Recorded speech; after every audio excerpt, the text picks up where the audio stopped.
بسم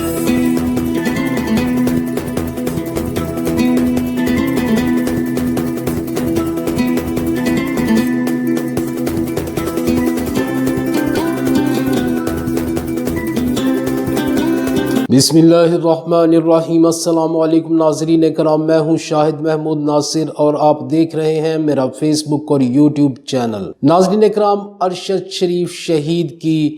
dead body Pakistan پہنچ چکی اور جمعرات یعنی کل ان کی تدفین کی جائے گی اور نماز جنازہ اسلام آباد میں فیصل مسجد میں پڑھایا جا رہا ہے۔ تمام لوگوں سے درخواست ہے کہ وہ نماز جنازہ میں شرکت کریں اور ارشد شریف شہید کی شایان شان تدفین میں حصہ لیں اور بتائیں کہ ہم ایک زندہ قوم ہیں اور زندہ قومیں اپنے شہیدوں کا اس طرح احترام کرتی ہیں۔ ناظرین کرام، یہ ہم سب کے لیے بہت ضروری ہے کہ وہ دشمن جو یہ چاہتے تھے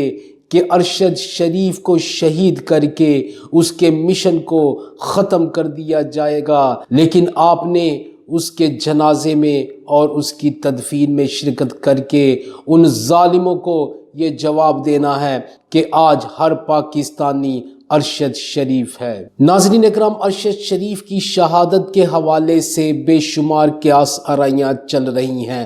سوشل میڈیا کے اوپر بہت زیادہ کہانیاں گردشیں کر رہی ہیں۔ کوئی یہ کہہ رہا ہے کہ ارشد شریف کو ٹارگٹ کیا گیا، کوئی یہ کہہ رہا ہے کہ کینیا کی پولیس کے مطابق ارشد شریف کو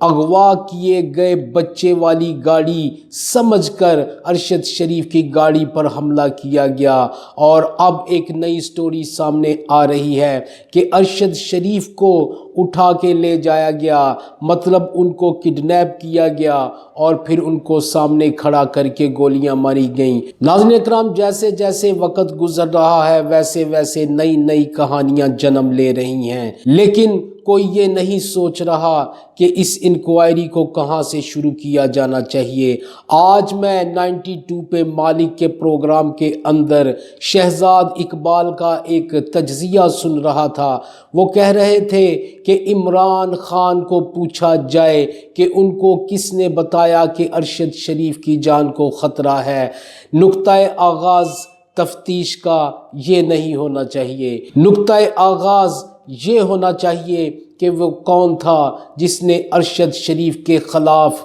FIR کروائیں پاکستان کے اندر درجنوں کے حساب سے۔ وہ کون تھا جو پاکستان کے اندر ارشد شریف کو تھریٹ دے رہا تھا؟ وہ کون تھا جس نے ارشد شریف کو اس قدر مجبور کر دیا کہ اس کو پاکستان چھوڑ کر جانا پڑا؟ ایسا محب وطن صحافی جس نے اپنے پاسپورٹ کے اوپر کسی بھی ملک کا ویزا نہیں لگوایا ہوا تھا، کیونکہ وہ پاکستان کو چھوڑ کے جانے میں مطمئن نہیں تھا، وہ پاکستان کو چھوڑ کے جانا ہی نہیں چاہتا تھا، جس کی یہ مرضی ہی نہیں تھی، جس کا یہ دل ہی نہیں تھا اور جس کو یہ امید ہی نہیں تھی کہ کبھی مجھے پاکستان چھوڑ کے جانا پڑے گا۔ لیکن ناظرین کرام، کون تھا وہ جس نے اس کو اس قدر مجبور کر دیا کہ اس کو ہنگامی طور پر پاکستان چھوڑ کر اپنی جان بچانے کے لیے یہاں سے جانا پڑا؟ نقطہ آغاز تو یہ ہونا چاہیے، اگر یہاں سے نہیں تو اگلا کلو یہ ہے کہ یہ پوچھا جائے، یہ دیکھا جائے، یہ انکوائر کیا جائے کہ ارشد شریف کو دبئی سے کس نے نکالنے پر مجبور کیا؟ وہ کون تھا جس نے دبئی کی حکومت کو مجبور کیا کہ وہ ارشد شریف کو دبئی سے نکالنے پر مجبور کر دے؟ وہ کون تھا جس نے دبئی کی حکومت پہ اتنا پریشر ڈالا کہ اسے ارشد شریف کو 48 گھنٹے کے اندر اندر دبئی چھوڑنے کا حکم جاری کرنا پڑا؟ آخر وہ کون تھا اتنا طاقتور جس نے ارشد شریف کو اس قدر مجبور کر دیا کہ اس کے پاس کسی سیف ملک کا ویزا نہیں تھا اور مجبوراً اسے اس ملک کی طرف جانا پڑا؟ لہٰذا ان کے پاس کوئی چائس نہ چھوڑی گئی۔ یقیناً وہ شخص جانتا تھا جس نے ارشد شریف کو دبئی سے نکلنے پہ مجبور کیا، یقیناً وہ جانتا تھا کہ ارشد شریف کے پاس ویزا کوئی نہیں، کسی بھی اچھے ملک کا ویزا نہیں ہے، اس لیے ارشد شریف کو مجبوراً کینیا کی طرف جانا پڑے گا، اور پھر کینیا کے اندر جو ارشد شریف کے لیے جال بچھایا گیا ہے اس جال کے ذریعے ارشد شریف کو شہید کرنا آسان ہو جائے گا۔ ناظرین کرام، بہت سارے لوگوں کی باتیں، بہت ساری باتیں آپ سن رہے ہیں، لیکن کوئی یہ نہیں سوچ رہا کہ آخر ارشد شریف کے خلاف پاکستان کے اندر زمین کو اتنا تنگ کیوں کر دیا گیا کہ ارشد شریف شہید کو پاکستان چھوڑنا پڑا، ایسے محب وطن صحافی کو جس نے کبھی سوچا بھی نہ تھا کہ مجھے پاکستان چھوڑنا پڑے گا، لیکن اسے چھوڑنے پر مجبور کیا گیا۔ اور وہ کون تھا جس نے پھر اسے دبئی میں بھی رہنے نہیں دیا؟ وہ کون تھا اتنا طاقتور؟ یہاں سے کلو ملے گا، یہاں سے پتہ چلے گا کہ ارشد شریف کو شہید کرنے والے لوگ کون ہیں۔ اور میں آج دیکھ رہا تھا کہ DGISPR نے بھی اس بات پہ اعتراض کیا کہ انگلیاں کس طرف اٹھائی جا رہی ہیں، اور بغیر کسی ثبوت کے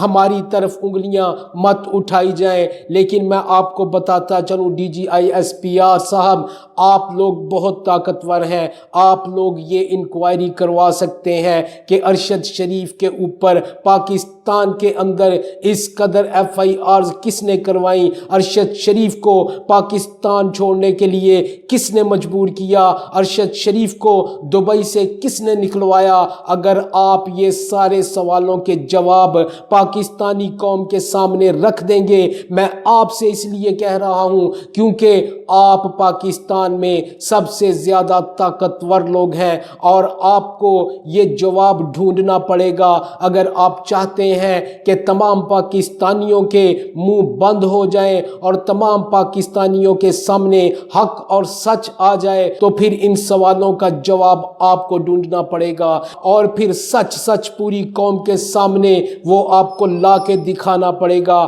ورنہ نہ منہ بند ہوں گے، نہ سوال رکیں گے، اور نہ ہی آپ کی طرف انگلیاں اٹھنی بند ہوں گی، کیونکہ سب جانتے ہیں کہ پاکستان کے اندر کون اتنا طاقتور ہے کہ جو ارشد شریف جیسے بڑے صحافیوں کو اس قدر مجبور کر سکتا ہے۔ ناظرین کرام، آئندہ ویڈیو میں دوبارہ حاضر ہوں گا، تب تک کے لیے اللہ حافظ و ناصر۔ پاکستان زندہ باد۔